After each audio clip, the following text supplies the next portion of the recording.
Reincarnated with the strongest system. Chapter 691. When man has a virtuous thought, heaven will grant him support. Nestled at the base of the Savadine Mountains was the city of Irwan. This prosperous city was under the direct jurisdiction of the Misty Sect. The Misty Sect had been around for close to 3,000 years, and its roots ran deep in the central continent. It had several branches across the land, and even across the other continents. Eleanor and the Elder, Lady Miriam, were the people assigned to handle the Misty Sect branch in the southern continent. They had discovered Rebecca's talents early on, and decided to bring her under their wing to be raised as one of the pillars of their sect. Their plan would have been perfect if not for the thorn that had the name William written on it. Now that the honor and dignity of their sect was about to be challenged, these two elders weren't able to sleep well at night, due to the anxiety and fear in their hearts. The citizens of Irwan didn't share their worries and were in a festive mood. Every establishment, and house, had hung snowflake lanterns, which was an old tradition when the founding day of the Misty Sect drew near. Although the celebration was still a week away, several flying carriages, and other special flying artifacts could be seen soaring towards the Savadine Mountains, where the sect was located. They were the delegations from the different powerful factions on the central continent, and emissaries from the other continents who had also received an invitation. Within the bustling streets of the city, a chubby young man with above-average features, who seemed to be in his late teens, walked proudly. He was wearing very expensive clothes, and anyone that saw him would definitely label him as a member of the nobility, or a wealthy merchant. By his side, a scholarly young man who was also in his late teens, walked steadily. The young man admired the surroundings around him with a calm gaze. Unlike his chubby friend, who wore expensive clothes, the scholar's clothes were rather plain. However, they were very clean, and gave the scholar a refined presence. As the two passed through the marketplace, a little girl carrying a basket of snow apples approached the chubby young man. "Sir, would you like to buy some apples?" the little girl asked with a smile. "They are freshly picked and very delicious." "Oink, how much for a piece?" the chubby man asked. "3 apples for 1 silver coin," the little girl replied with eyes filled with expectations. She had been trying to sell the apples for the past 3 hours, but she hadn't found any buyers. "These apples do look fresh and delicious," the scholarly man said with a smile. "Okay, we will buy 6 apples. Here you go." The little girl was about to happily receive the coin when a hand grabbed her arm and pulled it back. It hurts." The little girl cried out in pain and dropped the basket she was holding. The apples rolled on the streets, and everyone glared at the burly man who was holding the girl's arm in a vice grip. He was over 2 meters tall and was surrounded by a dozen men who were wearing red robes. "Little girl, who gave you the right to sell apples on our turf?" the burly man asked with a sinister smile. He then strengthened his grip on the girl's arm, making her cry out loud in pain. "Do you think that just because you are a child, the Red Devils will turn a blind eye to your ignorance?" The vendors on the marketplace gnashed their teeth in anger. All of them wanted to help the little girl, but they were afraid that the Red Devils would come and mess up their business. The Red Devil was the biggest and most notorious gang in the city, and the locals were afraid to face their wrath. "We've Mama!" The little girl's tears fell like a flood as she called out to her mother. This was the first time that she had visited the main street to sell the apples that she, and her mother, had picked in their backyard. Usually, she would just sell the apples near their home, but due to the influx of visitors that had arrived at their city, she decided to go to the main street in order to quickly sell everything, and return home to have lunch with her mother. The passers-by steered clear from the scene and looked at the crying girl with pity. Most of them were foreigners, so they didn't want to offend the local tyrants of Irwan City. The name of the burly man is Butch, and he was one of the captains of the Red Devils. He had managed to get his position by underhanded means, and was someone who liked to torture people. He didn't care about their age, or gender. As long as he could hear their screams, he was more than happy to sate his sick hobby. Since you didn't pay us protection money, then we have no choice but to collect it from you, Butch said in a teasing tone. The protection fee for our services is 1,000 gold a month. Pay up, and we will allow you to sell your apples anywhere in the city. Butch's subordinates laughed because they had seen this scene many times in the past. All of them were already used to it, and none of them cared if their captain's latest target was a little girl who was only under the age of 10. Weev. Mama! Help me! The little girl's cry became louder. There was nothing that she could do but cry and call for her mother to rescue her. Ah, you poor child! Butch chuckled. Go on. Call your mommy. Maybe she can pay us by spreading her legs. Butch's subordinates laughed in agreement. The little girl was somewhat pretty, so they believed that her mother was pretty as well. All of them were lowlives. For them, a mature woman was way better than a little brat who was still wet behind the ears. The burly man increased the strength of his grip further and a soft crack was heard, followed by the young girl's soul-stirring scream. Butch and his subordinates had smiles on their faces as they teased the crying girl whose tears, and snot, had already stained her adorable face. The chubby young man clicked his tongue and walked towards them. He and his friends had just arrived at the city and they already saw this disgusting scene. It made his blood boil, so he decided to make his move. Oi, if you don't want to lose that arm, it will be best if you release the girl. Oink, the chubby young man said. How dare you get in the way of my lunch? Did this sir give you permission?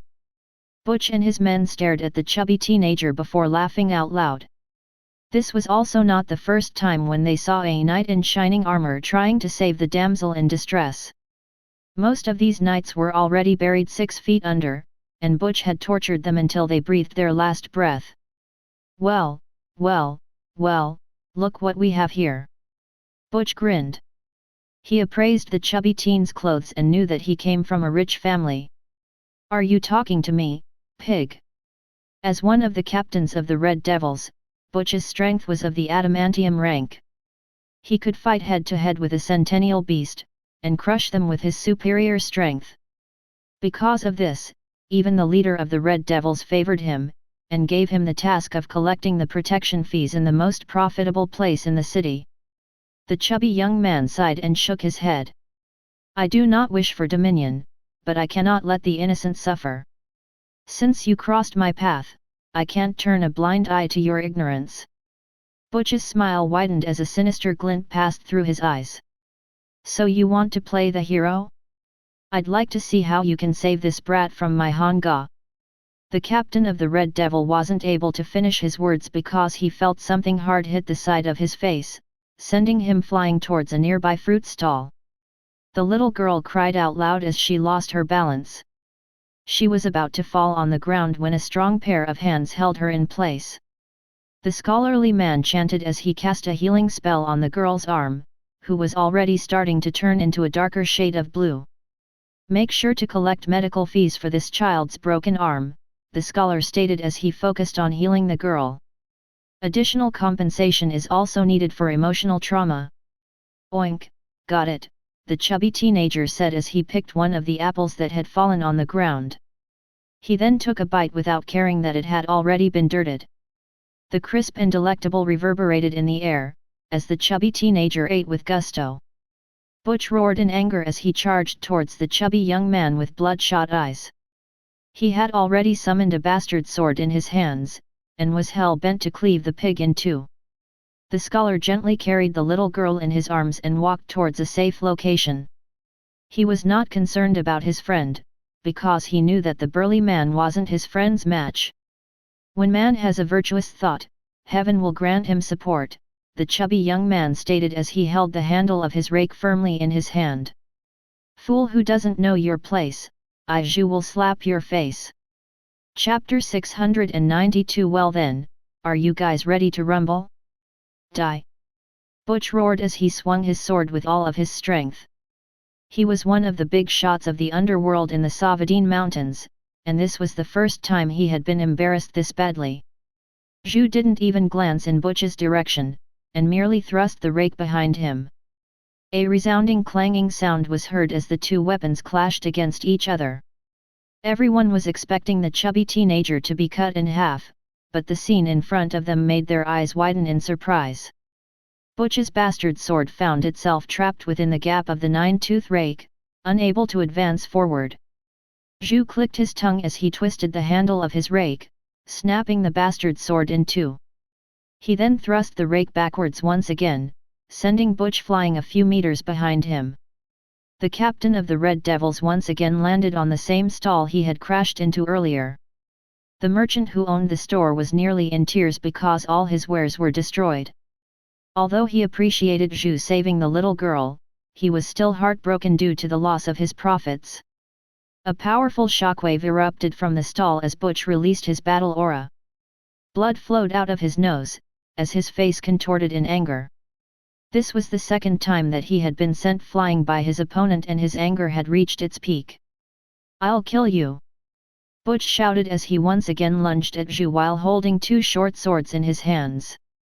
Zhu sneered as he gave Butch a sidelong glance. "Can you?" Suddenly, Zhu's body grew until he reached a height of 5 meters. He then punched forward, and his meaty, right hand, smashed the incoming Butch into the ground, creating a small crater. The members of the Red Devils felt their legs turning soft when they saw their captain lying unconscious on the ground, with blood seeping out of all of his orifices. Zhu towered over the unconscious man and raised his right foot.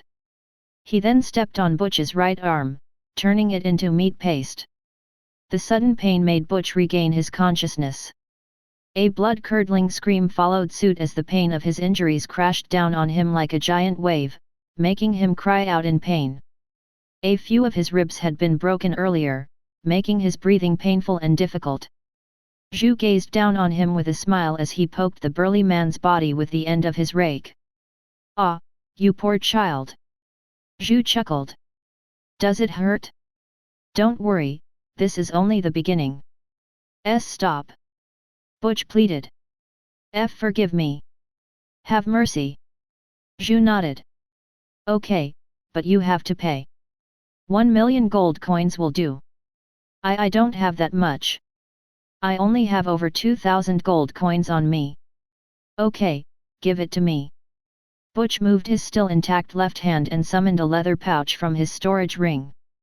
Although he was hurting all over, the fear of dying made him regret his earlier decision of bullying the little girl. He thought that it would be just like one of those times when he had succeeded in torturing others and spreading fear to the merchants, to prevent them from resisting his control over the marketplace. Zhu had already returned to his original size and grabbed the leather pouch filled with gold coins. "I have received over 2,000 gold coins. Now, give me the rest. You still owe me over 900,000 gold coins." Butch coughed a mouthful of blood due to anger and shame. Now he understood what his victims felt like after he had tortured them to death. "What's going on here?" A loud shout spread across the marketplace, as more than 30 men, wearing blue uniforms, stormed the scene. Cassidy, one of the captains of the city guards, appeared after receiving a report of a battle that was currently happening in the marketplace. The mayor had given them explicit orders to stop any potential problem that might arise during this crucial time. The representatives of the powerful factions in the continent were currently congregating in their domain and he didn't want them to have a bad impression of his territory. Naturally, he was also afraid that he would be kicked out of his position by the elders of the Misty Sect if he didn't do his job right. Because of this, he had mobilized several guards to patrol the city in regular intervals. Cassidy glanced at Butch, who was lying in a pool of blood. A frown appeared on his face because he was one of the captains that was bribed by the Red Devils to turn a blind eye to their criminal activities. However, with so many witnesses, he knew that he had to play his cards right in order to take control of the conflict. "As the captain of the city guards, I order that all of you must come with me to the station for questioning," Cassidy replied. "Do not resist, and you will not be hurt. Men, seize them." The men encircled Zhu and his scholar friend, but they completely ignored Butch and the members of the Red Devil. Clearly, they were in cahoots with the criminal organization, just like their captain. Zhu chuckled when he saw this scene and glanced at his friend, who was currently standing beside the little girl. "Sha, back me up," Zhu said with a smile. "It's time to sweep away the trash, oink." "Okay." Sha sighed as he shook his head. "To think that we would get into trouble as soon as we entered the city. I guess you still carry your bad luck with you." Although Sha's tone carried a trace of resignation, the contempt and disappointment in his eyes towards the city guards was very evident. "Get behind me," Sha said as he patted the little girl's head. "This might get a bit messy." The little girl nodded her head and obediently hid behind Sha. For her, the chubby teenager and the scholar were good people because they saved her. Her body had already been cured, and she was no longer feeling any pain in her body. However, she was still sad because the apples that she and her mother had worked hard to pick, had been trampled by the bad guys. The two of you plan to resist?" Cassidy sneered. "You think you can do whatever you want in Irwin City?" The city guards had all unsheathed their weapons and aimed them at Sha and Zhu. It was also at that time, when several men wearing red robes appeared in the marketplace. "Captain Cassidy, it seems that there are some troublemakers roaming around the city today," a middle-aged man with a scar on his face greeted with a smile. Cassidy was shocked because he recognized the middle-aged man. He was none other than Devin, the leader of the Red Devils. He had stepped into the saint rank 2 years ago, and had been the king of the underworld in Irwin City. The mayor as well as the city guards were also on his payroll, which allowed them to grow and become the biggest gang in the Savadine Mountains. "Sir Devin, everything is under control," Cassidy replied. "We are now in the process of arresting these criminals. They will be taken to the station and interrogated for the crimes that they have committed." "Is that so?" Devin asked back and eyed Sha and Zhu with great interest. He glanced at Butch, who was seriously injured on the ground, before shifting his attention back to the chubby teenager who was looking at him with indifference. "Captain Cassidy, these people injured my men," Devin stated. "Since that is the case, can you leave them to me?" Cassidy frowned. There were many eyewitnesses, and it would be difficult if the Misty Sect got wind of this incident. The only way to handle this matter was to resolve it as fast as possible.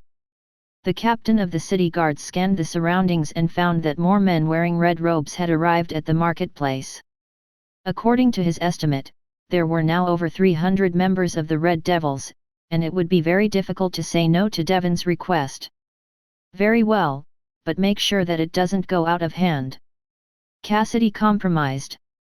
"You already know that now is a very difficult time for us, and if the Misty Sect becomes displeased, it will be bad for your people as well." Devin nodded his head in understanding. He also knew that if they wanted to wrap this incident up properly, their reaction must be swift and not leave any traces behind. The leader of the Red Devils raised his hand, ordering his men to capture Zhu and Sha. The city guards backed away hurriedly because they didn't want to be involved in the Red Devils' revenge against those who dared to challenge their authority.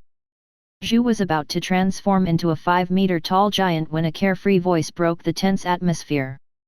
"I just left the two of you to buy a drink and you're already creating trouble," a lazy voice said.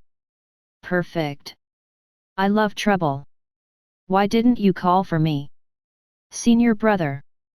Zhu chuckled as he waved at the person that was walking towards them holding a jug of wine. "Don't worry, you came at the right time. We were just about to start." Sha smiled and nodded his head. Now that their senior brother has arrived, he could just focus on protecting the little girl that was hiding behind his back. The new arrival drank the jug of wine as he walked over in a carefree manner. He had short brown hair, and his light brown eyes were filled with mischief. The brown-haired young man looked like someone in his early 20s. He walked unsteadily, but each step was like a flowing river that flowed freely across the land, unhindered by the affairs of the mortal realm. After giving a loud burp, the newcomer threw the jug to the side, hitting Butch and knocking him unconscious. The corner of Devin's and Cassidy's lips twitched when they saw the burly man's pitiful state, but didn't say anything. For some reason, the newcomer made them feel a sense of dread that they couldn't explain. It was as if they were being stared at by a wild animal who could go berserk at any moment. "Well then, are you guys ready to rumble?" the brown-haired young man said as he pulled something out of his right ear. Everyone looked in disbelief when they saw the golden, metallic, staff that had come out from the brown-haired man's ear. Devon's expression became serious because his sixth sense was screaming at him. It was telling him that this was someone that he couldn't afford to offend no matter what. Chapter 693 I Still Want to Live Dammit. "Who are you?" Cassidy asked. "You'd better not make trouble here in the city or we will not be lenient with your punishment." The brown-haired young man chuckled when he heard Cassidy's words. He had heard this question for millennia, and his answer to this question had always been the same. "Who am I?" The brown-haired young man smirked as his eyes started to turn golden. "Great men need no introductions, but since you want to know that badly, I will allow you to know my exalted name. Remember it well, because it might be the last thing you remember in this world." The brown-haired man slammed the golden staff on the ground, creating a metallic ringing sound that reverberated in the entire city of Irwin. He then raised his head arrogantly as he pointed his thumb at his face. "I am," the brown-haired man said before turning his head to look at Shat. "Shat, introduce me to them." "I'm too lazy." The corner of Shah's lips twitched, but he still decided to play along. After all, it was this senior brother who had smuggled them into the world of Hestia to look for William. Introducing him to people was the least that he could do. "He is none other than the handsome Monkey King," Shah shouted. Zhu decided to play along and also raised his voice. "A great warrior who will fight for good, truth, peace, and honesty. Hero alone is he who vies with powers supreme. The world revolves in the palm of his hands. Good and evil can't stand in his way, for he is the force that defies it every day. Look at his manliness, that makes all the maidens blush. Don't you know that he is everyone's crush? Lo and behold, mortals of the realm. His presence alone, don't you feel overwhelmed? He is none other than the great sage that equals heaven. The warrior that fought against heaven's might. He is none other than, the epitome of greatness, Sun Wukong. Sun Wukong may have the thickest skin in the multiverse, but Zhu's and Shah's praises were enough to make even the invincible Monkey King feel that they were praising the wrong person. Aw shucks guys, you're making me blush, Sun Wukong said as he scratched his cheeks in embarrassment. But, the two of you forgot to say that I'm the most awesome being in creation. The legendary legend that defies the balance of the world. The most powerful, supreme expert that. Zhu and Sha were doing their best to prevent their expression from spasming. They had already praised Sun Wukong to the high heavens, but it seemed that their method had only spurred on the Monkey King's narcissistic tendencies. We already praised you, okay? You still want to be praised? Don't you know the meaning of moderation? Brew. I just realized that the words of this world are not enough to describe how amazing I really am, Sun Wukong rubbed his chin. Welp, I guess I'll deal with all of you first before I write down all of my awesome qualities. Without another word, Sun Wukong somersaulted in the air and transformed into his Monkey King form. Enough talk, let's fight! Sun Wukong roared. Sweep away all adversaries. Ruyi Jing Bang! A powerful explosion erupted in the middle of the city, making the land tremble. However, the surprising thing was that no damage could be seen anywhere. What happened next was truly outstanding because several people wearing red and blue robes were tossed in the air, similar to how fried rice was tossed in a wok. Sun Wukong understood that he couldn't hurt innocent people in the mortal world, so he used the power of righteousness to separate the bad guys from the good. Let's go nuts! Sun Wukong roared as he swung the golden staff in his hands like a baseball bat. Reject humanity. Return to monkey. Ruyi Jing Bang grew until it was over hundreds meters long, and several meters wide. All that got hit cried out in pain, and flew towards the Savadine Mountains. The sect master and the elders of the Misty Sect immediately felt the strong fluctuations in their surroundings and were immediately alarmed. They felt the overbearing presence descend on them like a mountain. All of them saw the giant golden staff that could potentially erase the entire city of Irwin, and it made them shudder. Demigod! Thea, the sect master of the Misty Sect, gasped in shock after witnessing the incredible scene in front of her. The guardian of the Misty Sect opened its eyes and looked at the Monkey King hovering in the air. Sun Wukong glanced in the guardian's direction and winked. The Monkey King even made a gesture to the guardian to come down and join the fun, but the latter pretended that it didn't see it and closed its eyes to sleep. You don't want to join? Sun Wukong asked the guardian using telepathy. Let's go play 100 rounds. Relax, I'll give you a handicap. I'll only use one hand and my staff. The guardian shuddered and pretended that it was deep asleep. No matter how much Sun Wukong coaxed it, the sacred beast refused to budge. It doesn't matter if you give me a handicap or not. That staff alone is enough to kill me. I still want to live, damn it. Seeing that the guardian didn't want to play, Sun Wukong scratched his head helplessly. As he was thinking about what to do next, several elders of the Misty Sect flew towards him. Your Excellency, I am the leader of the Misty Sect, Thea said respectfully. A few days from now, we are going to celebrate the founding of our sect. I respectfully invite you, Your Excellency, to join us in this joyous event. Sun Wukong started to pick his nose with indifference. Well, I have some free time, so I guess I can honor your sect with my exalted presence. We will be most grateful to host you, Your Excellency. But, I am feeling rather irritated right now, Sun Wukong stated. You see, my boys and I came here to sightsee, but we were harassed by those Red Devil guys and members of the city guards. You know, when I get grumpy, I have the habit of demolishing mountains. The expression of Thea and the elders of the Misty Sect became pale. The dissatisfaction in Sun Wukong's tone clearly hid a threat that meant if you don't fix this, I'll smash your mountain. This was something that they couldn't allow to happen no matter what. Rest assured, Your Excellency, Thea said, as she tried to hide the anxiousness in her heart, we will immediately punish those who dared to make things difficult for you. Eleanor, Miriam, send the executors to round up all the members of the Red Devils. Thea ordered. Also, bring in the mayor and the commander of the city guards for questioning. I will not allow an evil organization, including corrupt officials, to stay in my domain. Yes, Sect Master. All the elders moved at once.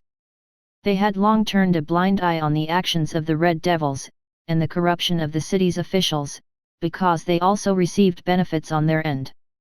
If not for the fact that a demigod was threatening to demolish their home turf, they would have continued to let the matters slide. However, they couldn't do that anymore. On that same day, every member of the Red Devil was caught and apprehended by the executors of the Misty Sect. The city's mayor, as well as the other corrupt officials, were kicked out of their positions and imprisoned inside the sect. A thorough purge had been enacted and even the small-time gangs, and criminals, were apprehended. The Misty Sect had used all the manpower in their disposal to show the Monkey King their sincerity to correct their wrongs. Sun Wukong didn't make things difficult for Thea and promised the sect master that they would visit the Misty Sect on their founding day. They were there to meet with William, so getting free accommodations was something they would not reject. The envoys from the different factions, who had witnessed the amazing scene, sent people to investigate Sun Wukong's origins. Most of them already knew the identity of all the demigods in the world of Hestia. They had never heard of a character like Sun Wukong, and they wanted to know which faction he belonged to. As these undercover investigations were being done, the Monkey King drank wine as he laid on top of the roof of the inn that they were staying in. A chuckle escaped his lips as he thought about what William's reaction would be when he saw them at the Misty Sect. I just hope that the Jade Emperor won't lose his head when he finds out that I smuggled Zhu and Xia from the temple. Sun Wukong scratched his head. I guess I'd better lie low when I return. Ever since Zhu and Xia had been granted amnesty, they had been thinking of ways that they could repay William for their freedom. However, no matter how much they thought, the only way for them to repay the half-elf was to go to his world. Because of this, they went to find Sun Wukong and asked him to smuggle them to the world of Hestia. To their surprise, the Monkey King readily agreed and their great smuggling plan began. High above the temple of the 10,000 gods, the Jade Emperor massaged his temple. "Bastards, the lot of you," the Jade Emperor cursed under his breath. He was planning to send Zhu and Sha into one of the golden portals that connected to a higher world. The plan was already made so the two faithful subordinates would be able to live wonderful lives in order to compensate them for the hardships that they had experienced these past 1,000 years. However, all of that planning had now gone to waste because the ungrateful fools had decided to go to William's world and return the favor that the half-elf had given them. In the end, the Jade Emperor could only sigh and allow things to take its course. He understood that some things were fated to happen, so he decided to toss Zhu's and Sha's matter to the back of his mind for the time being. The primordial goddess only chuckled at this unexpected outcome, but she didn't mind it too much. Just as the Jade Emperor understood that some things were fated to happen, the primordial goddess knew of this as well. It would take a strong will to fight against fate, and only a select few could break away from this law that governed the multiverse. Chapter 694 I Can't Fall in Love with That Guy. 3 days before the founding day of the Misty Sect, more and more delegations arrived at the Savadine Mountains. Due to Sun Wukong's earlier escapade, the Misty Sect had reinforced the security of their sect, as well as the city of Irwin. No one dared to cause any more trouble after the Red Devils and the corrupt officials were all dealt with.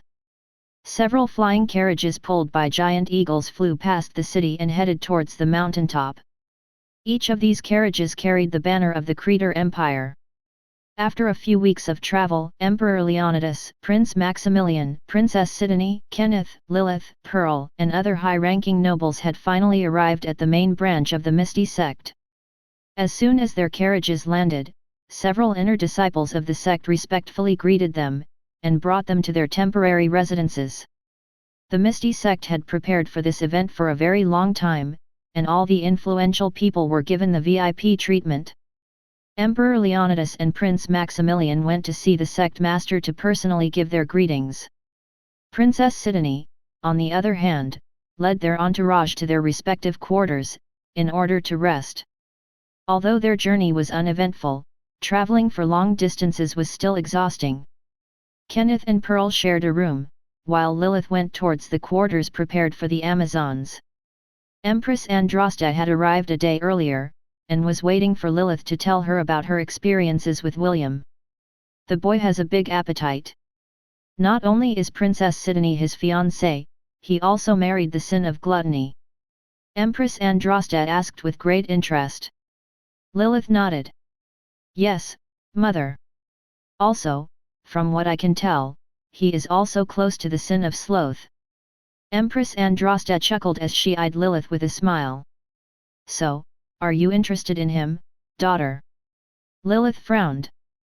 After the incident with Princess Sidonie, her impression of William had greatly changed. Also, during the conference, she had seen William's unrestrained attitude. This change in personality confused her, so she couldn't come up with an immediate answer. What's wrong? Is he not what you were expecting him to be? Empress Andraste pressed on for answers. Is he not qualified? He is qualified, Lilith answered after arranging her thoughts. She didn't want to admit that a chill ran down her spine when Wilalam had snuck up behind her, and asked for the collar that she had stolen from the lusty princess. For a brief moment, she felt like submitting to his will, and this scared her a lot. Lilith was an unrestrained individual, and didn't want to be tied up, but, in that brief moment, she felt like several invisible shackles had locked her in place, leaving her no room to escape his clutches. Do you like him? Empress Andraste arched an eyebrow because she could tell that her daughter was acting differently from her usual self. She still hadn't met William, but a glance was enough to tell her that he was no ordinary young man. No ordinary man could make her daughter act with uncertainty, and this made her interest towards the half-elf rise to a higher level. Lilith firmly shook her head. Mother, giving birth to strong warriors is the duty of the Amazons. Whether we love our partners or not, we will always look at the bigger picture. Empress Andraste stood up and walked towards Lilith to give her a hug. Silly girl, Empress Andraste teased. Who said that you can't give birth to the child of the one you love? Although we do pride ourselves for choosing a strong partner, there is no law that prohibits us from falling in love. Mother, I can't fall in love with that guy. He's so dumb-looking and stupid. Empress Andraste's shoulders started to shake as she stifled her laughter. He really made an impression on you. You wouldn't call him dumb-looking and stupid otherwise. Well, you don't need to do anything. I look forward to meeting this teenage boy who has recently become the talk of the entire continent. Inside Sun Wukong's residence inside the Misty Sect. This girl has a lot of potential. I rarely see such a talented girl in my wanderings of the world. It will be a shame if she doesn't get proper guidance from your sect, Sun Wukong said as he patted the head of the little girl who sold apples to Zhu and Xia a few days ago. Don't you agree? Thea forced herself to smile as she nodded her head. She had already subtly checked the body of the little girl a while ago to see if she had any special talent inside her body. Unfortunately, the apple seller was only a normal human, and her body was not suitable for cultivating magic. Your Excellency, I don't think she has what it takes to study in our main sect, Thea replied respectfully. However, I can send her to a good learning institution to study. There are plenty of academies in the central continent, and I'm sure that she would fit into one of them perfectly. Sun Wukong chuckled before eyeing Thea with contempt. Are you saying that my vision is lacking? Sun Wukong inquired. Do you think I am blind? Are you implying that I am not capable of seeing how amazing this child is? And no. That is not what I meant, Your Excellency, Thea stuttered. I mean, this child is indeed worthy to study at our sect. I will be more than happy to take her in. Sun Wukong ignored Thea's reply and took out a peach out of thin air. The little girl's name was Amy. A few days ago, she had found herself at the mercy of the Red Devils, but now, she had become the tour guide of Sun Wukong, Zhu, and Xia. They had given 10% of the total savings of the Red Devils to her family, so they were not lacking any money. The three decided to take her to the Misty Sect so she could be nurtured properly, and never suffer again. However, just as Thea surmised, Amy was just an ordinary girl. She didn't have any talents in regards to magic, but this was just a minor matter for the great sage that equaled heaven. Eat this peach, Sun Wukong coaxed the little girl, who was looking at the peach with curiosity. Although apples are good, I guarantee that this peach will taste better. Thank you, Uncle Wukong, Amy replied as she happily took the peach and bit it.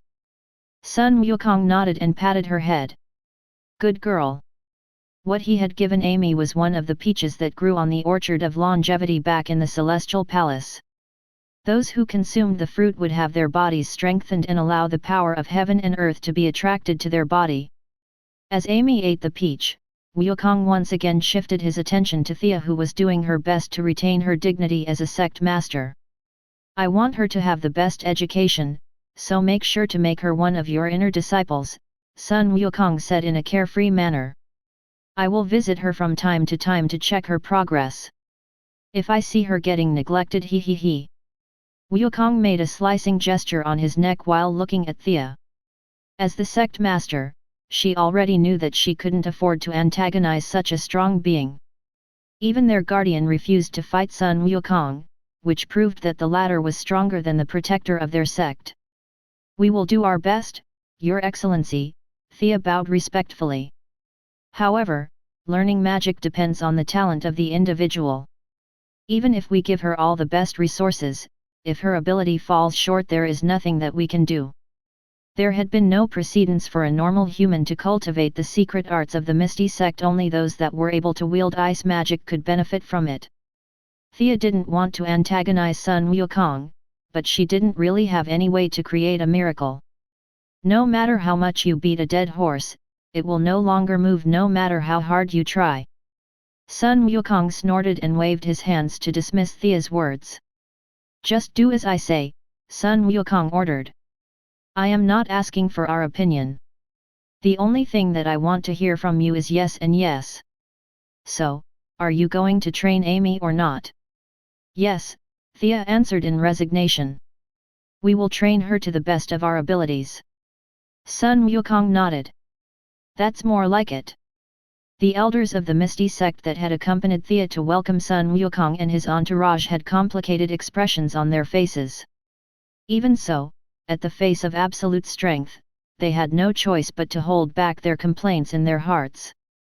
Meanwhile, on the outskirts of the city of Irwin. Oh my goodness! We finally arrived. Kikik. I'm hungry, can we find something to eat first? Okay, the promised date is still a few days away so we can still do some sightseeing, the young man wearing a bamboo hat said with a smile. Let's enjoy the local delicacies first. Maybe we won't have time to eat anything during the feast. A little devil landed on William's right shoulder as he eyed the mountain whose peaks were covered by dense clouds. A devilish grin was plastered on his face. Clearly, he was looking forward to the things that he would see at the peak of the Misty Sect.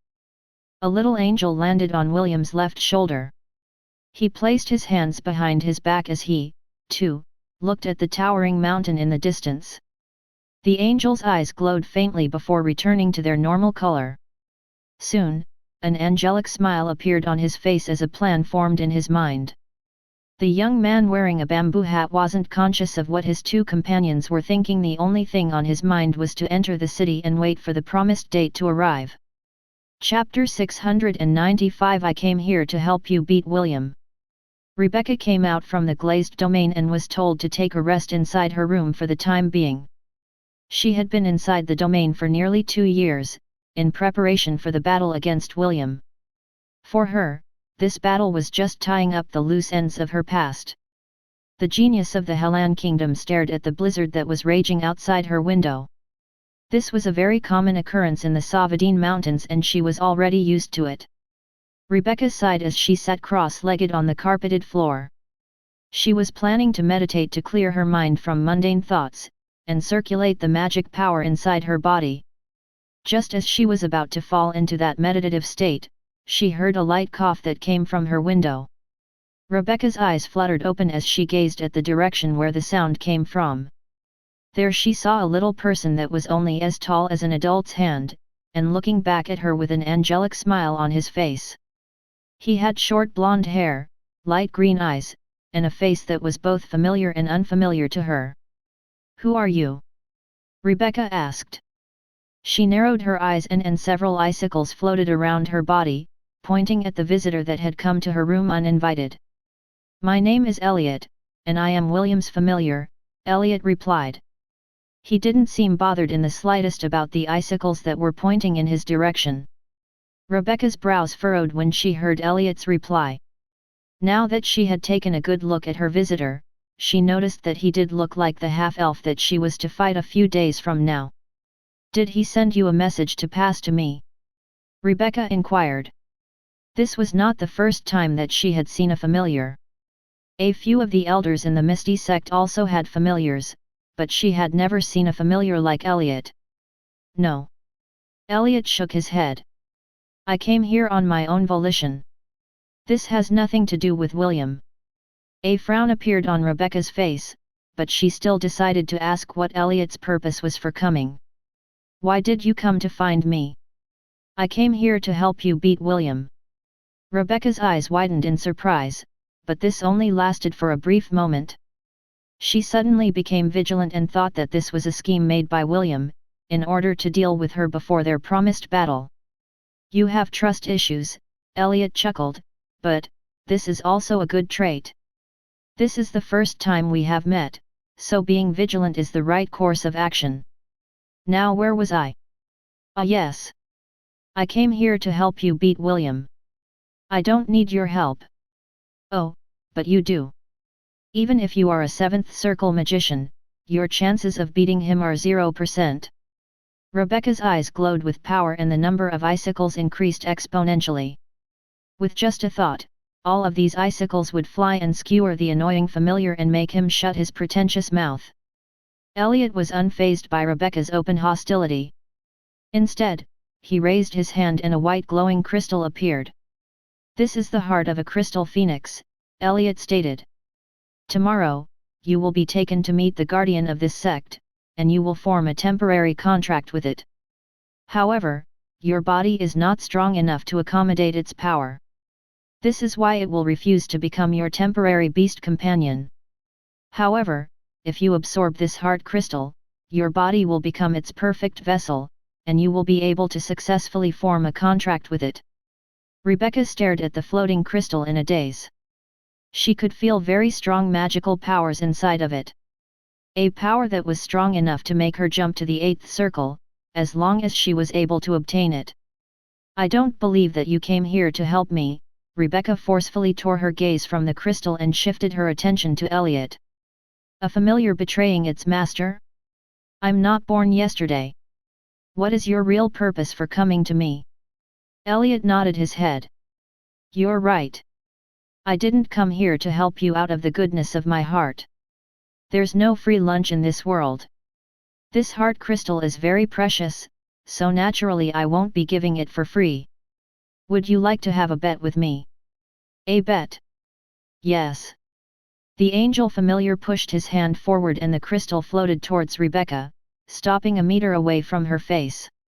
"If you win against William, then this heart crystal will belong to you," Elliot stated. "That way it will continue to give you a great boost in raising your magical power.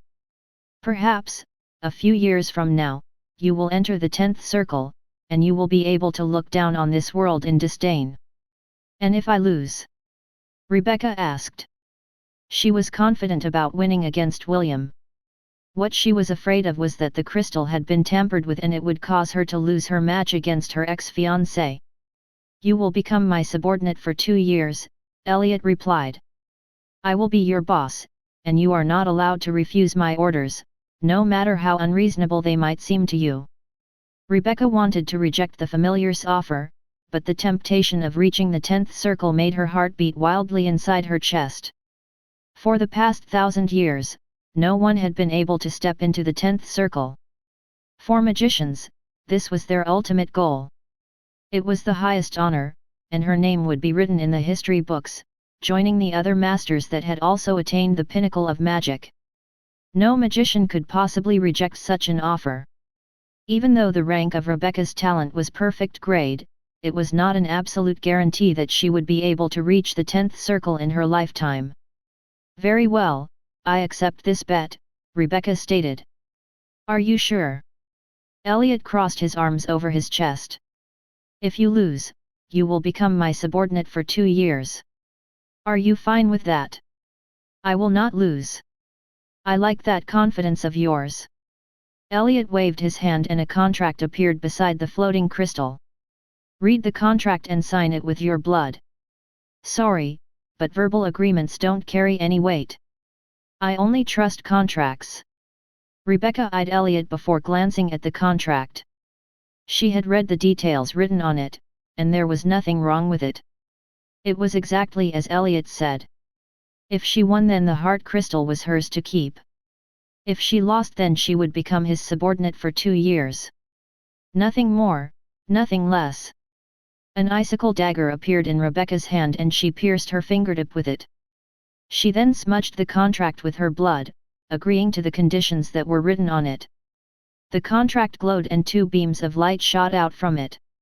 One flew straight into Elliot's chest, the other flew towards Rebecca's. "Jolly cooperation," Elliot grinned before flying towards the window. "I'll see you in a few days." The angelic familiar didn't wait for Rebecca's reply and left the room through the window.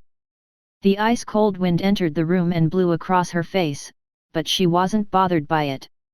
Rebecca waved her hand and the window closed on its own. She then stared at the heart crystal with a complicated expression on her face. "Just what did you do, William, to have your own familiar betray you?" Rebecca asked softly. She continued to stare at the floating crystal for a few minutes before finally making up her mind. Rebecca pressed the heart crystal against her chest and channeled her magical power to accept it. High above the Savadine Mountains, a powerful magical fluctuation was felt by everyone who had a very strong magical power. The guardian that was sleeping on top of the mountain's peak, opened its eyes because it had felt the power of its kind for a brief moment. Its ancient eyes narrowed and focused on a young lady, who was seated cross-legged inside her room. It didn't know who Rebecca was, and this was the first time it was seeing her. Nevertheless, its curiosity was piqued because a mortal was able to release a presence that was beyond her league. Chapter 696 The Forever Alone. William and Conan were happily eating the barbecue they had ordered inside their room. After arriving at Irwin City, they didn't immediately go to the Misty Sect because the founding day was still 2 days away. Of course, this was not the main reason they decided to spend a few days in the city. The main reason was because the red-headed teenager didn't want to mingle with the different factions of the central continent. Princess Sidonie had warned him that everyone wanted a piece of him. It was also her idea for William to stay low profile until the celebration formally began. "I wonder where Elliot went this time," Conan said after he finished eating. William smirked as he placed his fruit juice on the table. Knowing him, he's probably trying to get under a lady's skirt. Kikik. I can already see that happening. Right. William and Conan chuckled at the same time. They had already seen how proficient Elliot was at wooing the ladies, that they often get discounts when they bought items from shops that were manned by female clerks. My goodness. I'm only gone for a few hours, and the two of you are already slandering my good name. Elliot entered the room through the window while shaking his head in disappointment. He then landed beside the plate of barbecue that had been reserved just for him. Are we wrong in our assumption? William asked. Elliot chuckled as he pulled a chunk of meat from the barbecue skewer. You're only half right. You said you are going to sightsee alone, but your true aim was to find girls to hit on, right? Conan crossed his arms in disapproval. Elliot ate the meat he'd pulled off the barbecue skewer and chewed happily. He completely ignored Conan's words and just focused on eating for the time being. Sometimes, I wonder if your roles are reversed, William said as he rested his chin on the palm of his right hand. Elliot should be the devil, and Conan should be the angel. No thanks. The two familiars replied at the same time. Clearly they disagree with William's words. For them, they were born perfect, so there was no need to swap places with each other. Suddenly, the door of the room opened. Ian and Chiffon entered the room with smiles on their faces. Both of them had gone to the marketplace to buy a few souvenirs that could only be found in the Savadine Mountains. William wasn't too worried about their safety because Chiffon had Sharur accompanying her. If anyone dared to harm his adorable wife, the smasher of thousands would break their skulls with one strike. As for Ian, he wasn't too worried about her. Unlike Chiffon, who had a gentle side, Ian was someone that doesn't show mercy to people that tried to hurt her, or the people important to her. After unlocking the Morpher job class, the beautiful mermaid could transform into an elder elemental that was over 10 meters tall. When she took on this form, Ian's battle prowess rose to the millennial rank. Unless a saint were to deal with her personally, very few people would be able to defeat her in combat. Looks like you girls enjoyed your shopping, William greeted the two who were in a good mood. You should have accompanied us, Will, Chiffon replied. She then sat on William's right side, and planted a kiss on his cheek. There will be a great bazaar that will open on the day of the founding ceremony. We should go and see if there are good items for sale. William nodded and patted her head. Okay. We will go there early before going to the Misty Sect. Chiffon snuggled close to William and closed her eyes in contentment. She had always wanted to visit new places, and staying around William allowed her to do that. If possible, she didn't want to return to the demon continent or see her father again. Ian sat on William's left side and brought out various pastries that she had bought in the marketplace. The mermaid was a foodie, and she liked to eat delicious food. Her twin sister, Isaac, had always handled the cooking, and she was an excellent cook. Because of this, Ian's standard for food had become high. For her, only food that was equal to, or better than, Isaac's cooking was worth eating. "You're going to get fat if you always eat cakes and pies," William commented. Ian completely ignored him as she bit into the freshly baked apple pie that had come from a famous shop in the city. A smile appeared on her face because of how delicious the pie was. "Chiffon, have some," Ian said as she gave the little glutton a slice of pie. "Thank you, big sister," Chiffon replied as she held the warm pie in her hands. Just like William, Ian spoiled Chiffon a lot. Now that the pink-haired girl had married William, she treated her as a little sister, which made Chiffon very happy. "Well then, how confident are you in fighting against Rebecca?" Ian asked. "Can you win?" "I will win," William answered firmly. "I promised you, your sister, and est that I will lift the curses on your bodies. No matter what happens, I will win." Ian smiled and nodded. She already knew that William was doing this for their sake, so she knew that the half-elf would do his best to win. The only thing she could in return was to stay by his side, and shower him with her love. At the base of the Savadine Mountains. "We're finally here." James looked at the towering mountain with a grin plastered on his face. "I hope those old bastards have arrived already. We have a lot of catching up to do." Vlad snorted as he glanced at his old friend. "You mean you have a lot more bragging to do? I pity your acquaintances. They might have done some bad things in their past lives to have become your friend in this lifetime. Ha ha ha. Sucks to be them." James roared in laughter as he and Vlad traversed up the mountain. After Morgan had arrived at the Tower of Babylon, James had left him in charge. Many people had not heard of James, but everyone in the central continent had heard of Morgan. As the leader of the notorious Red Plague, he held a considerable deterrence effect that made people behave in the floors that belonged to the Ainsworth family. Morgan wasn't known to be a merciful person, and all those who annoyed him would have their bodies melt in a pool of blood.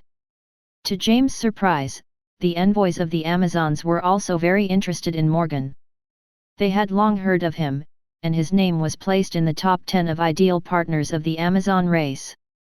Right now, William's name was on top, while Morgan's was in the top 5. Unfortunately, Morgan wasn't interested in letting the Amazons have their way with him, which greatly disappointed James. The old coot sighed as he remembered that he had deemed his son to be a candidate for the Forever Alone Club. Morgan and Maxwell were twins, and both of them were handsome men. However, unlike Maxwell who liked socializing with people, especially with the ladies, Morgan was the complete opposite. Although many women had made advances on him, he rejected them all and remained aloof. James hoped that the Amazons would be able to sneak into his bed and give him a surprise when he returned to the Tower of Babylon. For the time being, James pushed this concern to the back of his mind and stared at the peak of the mountains. "There are only 2 days left before William's and Rebecca's fight," James said softly. "I hope that the Misty Sect doesn't pull any underhanded tricks, for their own good." Vlad's expression remained calm as he walked beside James. The demigod of the southern continent didn't like to interfere in the affairs of mortals, but since he was dragged around to accompany James, he had no choice but to clean up his mess. Vlad, too, hoped that nothing underhanded would happen during William's fight with Rebecca. He had secretly observed the war that had happened in the southern continent and admired how William resolved the conflict. If possible, he didn't want to see this ancient mountain, that was as white as snow, be covered with blood. Chapter 697. Looking forward to an entertaining scene. Rebecca walked behind Thea as they climbed up the secret passageway that led to the peak of the Savadine Mountains. This place was a forbidden ground, and no unauthorized members of the Misty Sect were allowed to trek these stairs. After several high-level meetings over the past few weeks, Thea and the elders had decided to seek the aid of their guardian and have it form a temporary contract with Rebecca. This would greatly increase her magical powers, which might allow her to break through the 8th circle instantly. With so much pressure hanging over their shoulders, they felt that this was the only way for them to gain an advantage over William. All of them had no idea of how strong the half-elf was. The only thing they knew was that he was the new owner of the 51st floor, and they couldn't take him lightly. Soon, Thea and Rebecca arrived at a clearing. The young genius of the Hellan kingdom unconsciously shuddered when she saw the magnificent creature that was looking at her with great interest. "Your Excellency, Meredith, I have brought Rebecca here to seek your aid," Thea said. She had talked to their guardian a week ago, and the latter had decided to approve their request. Meredith's only concern was whether Rebecca's vessel was strong enough to accommodate her powers. However, with the help of the heart of the Crystal Phoenix, this was no longer an issue. "Good," Meredith replied as her gaze never left the young lady that it had set its eyes on. "Your name is Rebecca, yes?" "Yes, Your Excellency," Rebecca answered. "Do you wish to attain my power?" "I do." Meredith narrowed its eyes and a powerful gust of icy wind descended upon Rebecca. A powerful pressure pushed down on the young girl that almost made her kneel. Channeling all of the magic powers inside her body, Rebecca gritted her teeth as she held her ground. She knew that this was the Guardian's test, and she had every intention of passing it. Several minutes passed, and Rebecca felt her body warming up. This was pretty unusual, especially for someone who lived in a cold place like the Savadine Mountains. A flash of surprise flashed past Rebecca's eyes because she never expected to encounter the signs of a second-stage frostbite. The young genius had thought that she was already immune to the cold, due to the special body refinement that she had practiced since she entered the sect. Breathing deeply, she once again circulated her magic powers inside her body. A few seconds later, her heart turned into an ice crystal. It pulsed with power and washed away the cold that had seeped deep inside her body. This was the power of the heart of the Crystal Phoenix that she had absorbed a day ago. It would allow her to strengthen her resistance not only against the element of ice, but the other elements as well. "I thought it was just my imagination, but it seems that this girl had a really fruitful encounter," Meredith thought. Soon, the powerful pressure decreased, before vanishing completely. Meredith's test was over, and Rebecca was able to gain its approval. "You are qualified to form a temporary contract with me," Meredith stated. "However, I will only allow you to use a quarter of my powers. More than that and your body might really turn into an ice statue. Is this arrangement fine with you?" Rebecca nodded. "Yes, Your Excellency." Meredith spread her wings wide before glancing at Thea. "Leave, and make sure that no one disturbs us," Meredith ordered. "Come pick her up in the morning. I will need to impart my knowledge to her, so that she knows how best to wield my powers." Thea respectfully bowed before leaving the clearing. As the sect master of the Misty Sect trekked down the mountains, she could feel her heart beating wildly inside her chest. She was feeling excited, and even looking forward to the celebration that was soon to happen. Thea had complete confidence that no matter how strong William was, Rebecca had the home court advantage. With the Savadine Mountains serving as an inexhaustible source of ice magic, Rebecca would have no problem burying William in a heap of snow. Chiffon was humming as she looked at her fishing line with great expectations.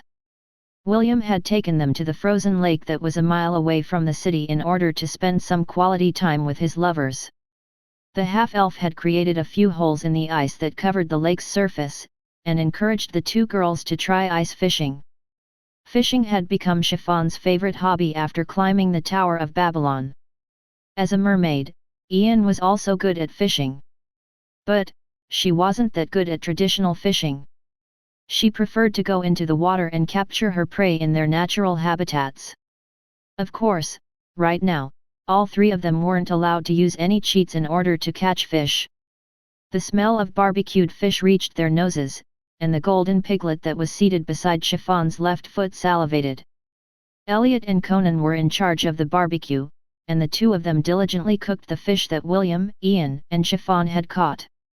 So far, all three of them had caught several fish, which proved that the lake held bountiful resources under its frozen surface. Just as William was about to grab a skewered fish, he felt several presences that were observing him from afar. He ignored them and bit on the barbecued fish in his hand. The watchers from the Misty Sect are like the paparazzi in my previous world, William thought as he pretended that he didn't notice them. Well, it doesn't matter. As long as they don't do something stupid, I won't do anything to them. He had already expected the Misty Sect to keep an eye out for anyone that matched his features. There were very few people that had the same hair color and good looks as him, so he wasn't too surprised that they had started monitoring him right after he arrived in the city. They had been given strict orders by the sect master to just observe William and not make contact with him. Some of them were even using artifacts to secretly measure his strength and magical powers in the distance. However, the results made them think that their measuring devices were broken. Optimus had ways of shielding William from these prying artifacts. Every time that someone tried to gauge the half-elf's powers, the result that they would get was that of a normal human. "Leader, are our artifacts broken?"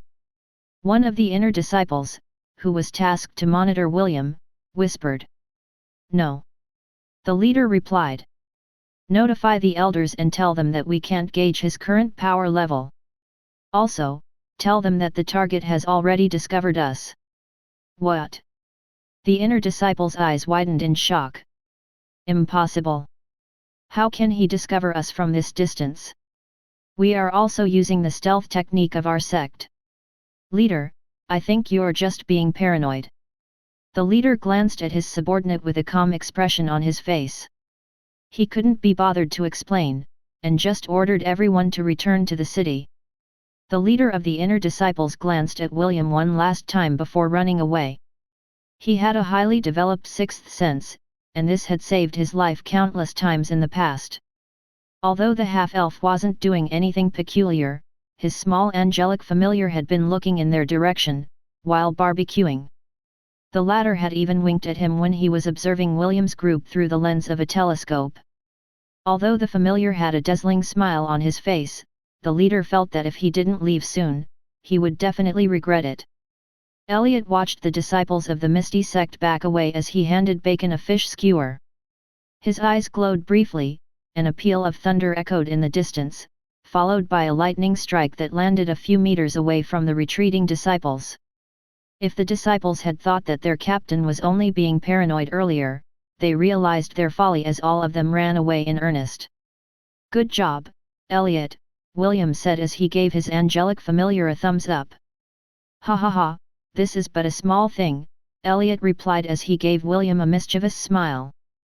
"This is the least that I can do to compensate for the hardship you will encounter in 2 days' time." Elliot chuckled internally as he gave Bacon another fish skewer. He was looking forward to actually watching the entertaining scene that he had seen in his vision several weeks ago. Chapter 698 Don't worry you little bee *tch. In a wide open space, just outside the sect building, thousands of tables all filled with delicious foods were laid out for the guests of the Misty Sect. Today was their founding day, and Thea, along with the elders, were busy talking to the important people of the realm, and the mood was quite lively. Of course, the majority of them were there to witness the battle between William and Rebecca. This was not a secret, and those that had done their research about the half-elf's history would know the significance of this battle between the two of them. James, William's grandfather, was given a VIP seat, and the old coot was happily eating and drinking alongside several old foxes of the Hellan kingdom. "You old bastard! If you sought me and not Lawrence for matchmaking, I would have definitely agreed to your request," a chubby old man said. "You see, my granddaughter has grown to be a beauty. She's just a year younger than William, but I believe that the two of them are a match made in heaven. Why don't we have the two of them meet, and see if they get along?" "Ha! That granddaughter of yours is indeed a little pretty, but my granddaughter is a little angel. She just turned 12 this year. Give her a few more years and she will become the ideal wife." "Hold it right there, old man. Have you no shame? Your granddaughter is practically a child. James, we've known each other for a long time. My granddaughter is 23 this year. Although she's a bit older, young men these days prefer someone with a more mature charm." Lawrence glared at the senile old men that were doing their best to ingratiate themselves to James. If these were normal times, the old fools would have ignored William's grandfather and even forcefully kicked him out of their territories.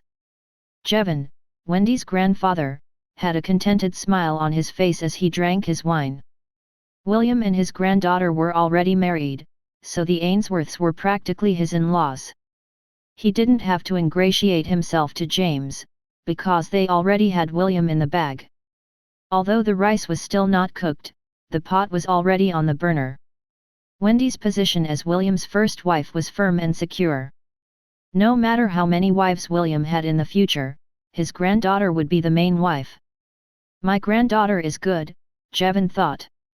It's quite unfortunate that Ainsworths didn't have any daughters. James would kill me if I proposed that his granddaughter Eve be engaged to Spencer. Jevon glanced at this grandson, who had come with him to the central continent. Wendy was currently inheriting the secret arts of their family, so she was unable to accompany them to see her husband.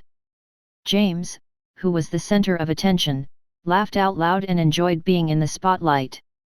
He even started to brag that he was the one that taught William everything he knew since he was a baby. Not far from James, another VIP table was set. However, in this table, there were only 4 people. Sun Wukong, Zhu, Shat, and the little girl, Amy. Amy had been officially accepted as a disciple of the Misty Sect and was even registered as one of their inner disciples. Naturally, this special treatment was due to Sun Wukong's presence, because no one would dare to offend a demigod. Sun Wukong eyed James with great interest. He only found out that the old braggart was William's grandfather an hour ago, and with a glance, he could tell that both of them were 2 peas in a pod. After sipping his wine, the Monkey King's gaze landed on Vlad, who was seated beside James. Vlad sensed Sun Wukong's gaze and gave him a brief nod. Sun Wukong briefly nodded as well in greeting. Both of them were demigods, so it was quite easy for them to sense each other's strength. This person is stronger than me, Vlad mused as he eyed the brown-haired man who was coaxing the little girl seated by his side to drink some fruit juice. Vlad was confident that he was among the strongest demigods in the world of Hestia.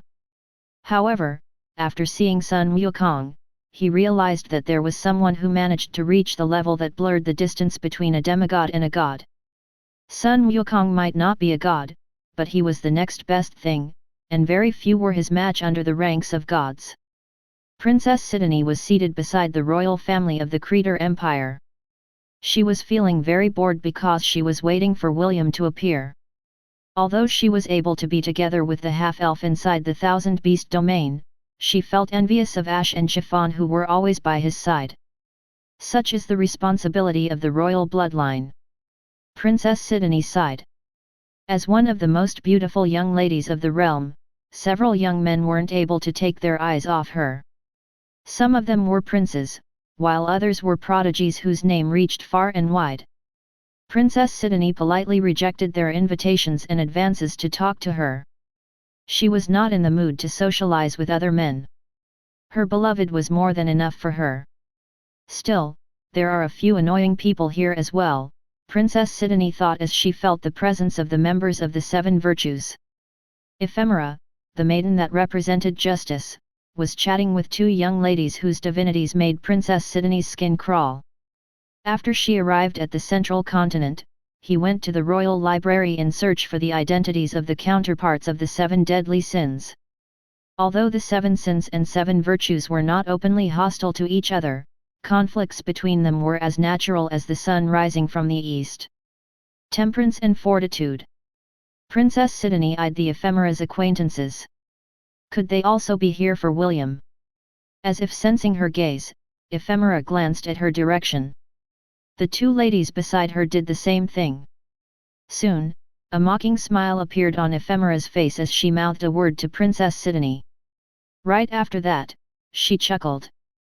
The 2 ladies beside her only smiled and gave Princess Sidonie a brief nod. Princess Sidonie returned their greeting with a nod of her own. Slut.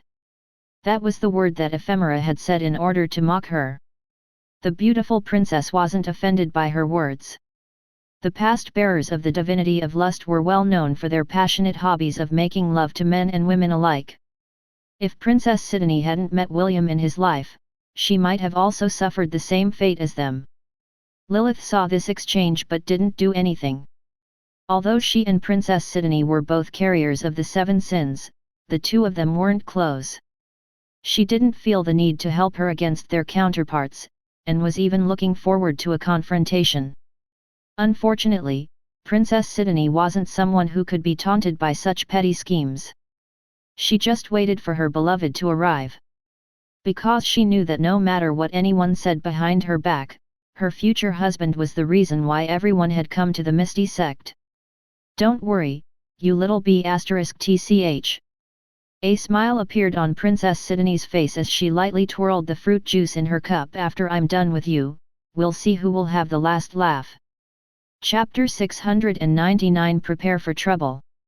And make it double. While everyone was having a lively chat with each other, a young lady with long, light brown, hair and green eyes, walked towards the arena that was 100 meters away from the banquet. At first, no one noticed her because she was wearing the same light blue robes of the inner disciples of the Misty Sect. Rebecca stood at the center of the arena with her hands behind her back. Her hair fluttered in the breeze as she waited for William to arrive. She was like a fairy that came out of a fairy tale.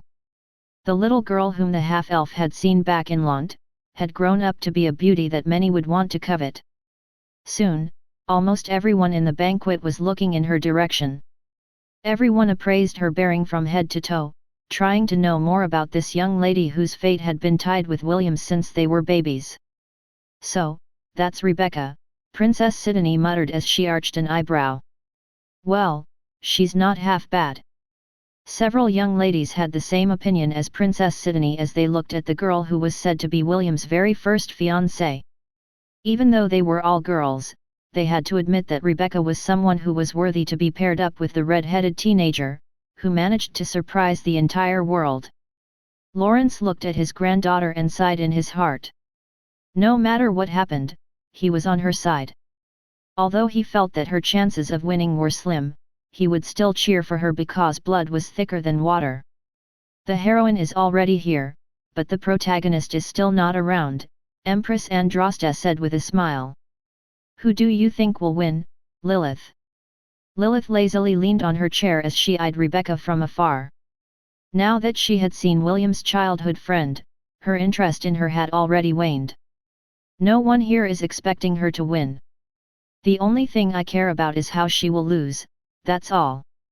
Although Lilith didn't raise her voice, it was still loud enough for those who were near their table to hear.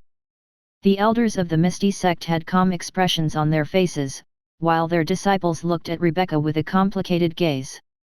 All of them belonged to the same camp, but the disciples weren't too optimistic of her chances of winning. Only the elders of the sect were aware of the trump cards that they had prepared for this match. They were very confident that Rebecca would win, and her victory would spread their sect's fame across the world. While everyone was wondering when William would appear, a peal of thunder rumbled across the heavens.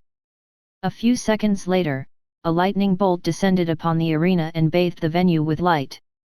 When the light receded, everyone saw a golden spear that was stuck in the ground.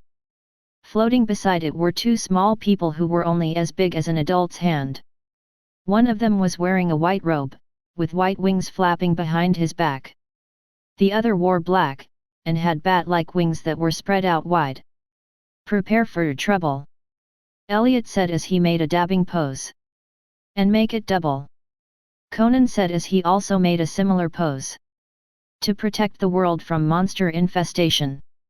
To unite all awesome men within our nation. To denounce the evil of handsomeness and love. To extend our reach to the gods and goddesses above."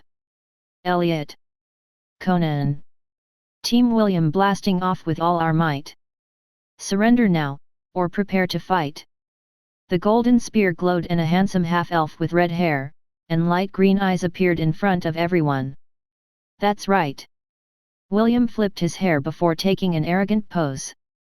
A giant explosion appeared behind the 3, which would put the Power Rangers fighting pose to shame. Everyone in the banquet quieted down due to the unexpected entrance of the young man whom they had traveled a great distance to see. Suddenly, a loud laughter broke the silence as James stood up from his seat and clapped his hands with great joy. "Bravo! That's my boy!" James shouted. "Damn, you were almost as awesome as me when I was your age." The people who sat beside James looked at the old man in contempt. When he was William's age, the only thing he did was get beaten to a pulp by Urza, James' wife, whom he was trying to woo.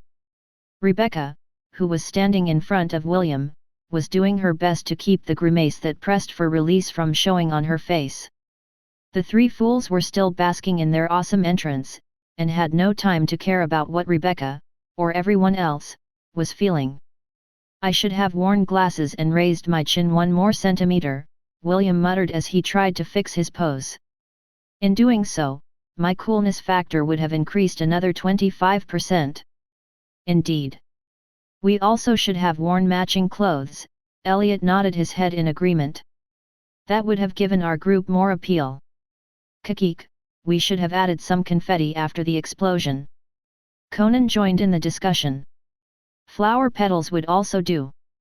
It will give us that extra OOMF, which would make our entrance have more impact." "Right." William nodded his head. "Elliot, I'll leave you to handle the preparations. The next time we do this, we're gonna do this right." I, Captain." Elliot saluted. "Leave this task to me. Consider it done."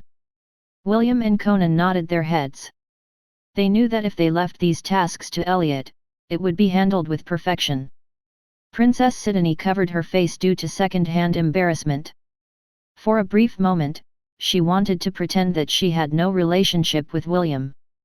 Only Morgana, who was inside their shared mindscape, was laughing out loud, and even clapping her hands in enjoyment. Suddenly, a black Kylan landed in the arena. Sitting on its back was Ian and Chiffon, who had accompanied William to the Misty Sect. Chiffon was looking at William with sparkling eyes, while Ian had a similar expression to Princess Sidonie.